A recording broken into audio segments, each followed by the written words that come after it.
Ay Sigera na trauma sa simbahan dahil sa ginawa ng isang pari. Isang hindi makakalimutang karanasan para sa singer-actress na si Ay Sigera, ang pangyayaring naganap mismo sa loob ng isang simbahan na hindi lamang nagdulot ng malalim na sugat sa kanyang damdamin, kundi naging dahilan upang magbago ang kanyang pananaw sa institusyon ng simbahan. Sa isang panayam sa Roundtable with Robbie ng One News PH sa YouTube channel, isiniwalat ni Ice ang di inaasahang pangyayari noong siya at ang kanyang asawang si Liza ay dumalo sa isang misa. Sa gitna ng homily, ang pari ay tila nagbigay ng mga patama na direktang tumutukoy sa kanilang relasyon na naging sanhi ng matinding kalungkutan at trauma para kay Ice. Medyo na-trauma ako noon sa church kasi I remember when we got married, nagpunta kami ng church ni Liza. Ginawa kaming homily, kwento ni Ice.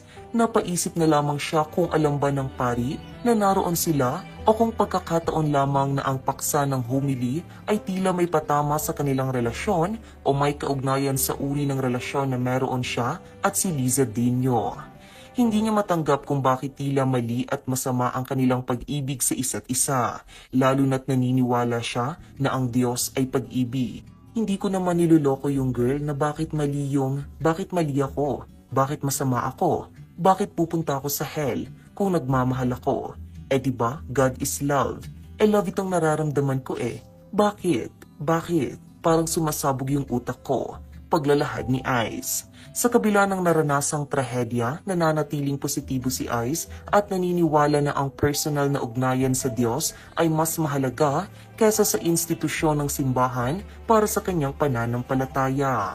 Para kay Ice, ang tunay na esensya ng pananampalataya ay nakasalalay sa isang personal at mas malalim na relasyon sa Diyos na higit pa sa anumang mga doktrina o paniniwala ng mga institusyon ng simbahan na sa kanyang karanasan ay nagdulot lamang ng pagdududa at pagkasira ng kanyang pananampalataya sa kanilang pag-ibig. Ang pahayag na ito ni Ay Sigera ay nakatanggap ng parehong positibo at negatibong komento sa mga netizens, ngunit karamihan dito ay tumataliwas sa naging pahayag at opinyon ni Ay Sigera.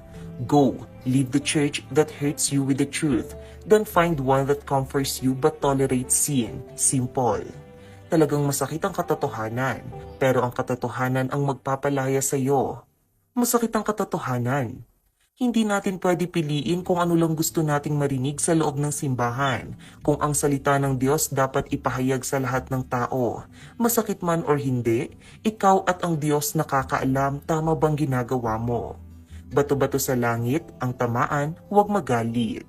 So that's it. Anong masasabi mo sa videong ito? Huwag mahihiyang ibahagi ang iyong opinyon sa ating comment section.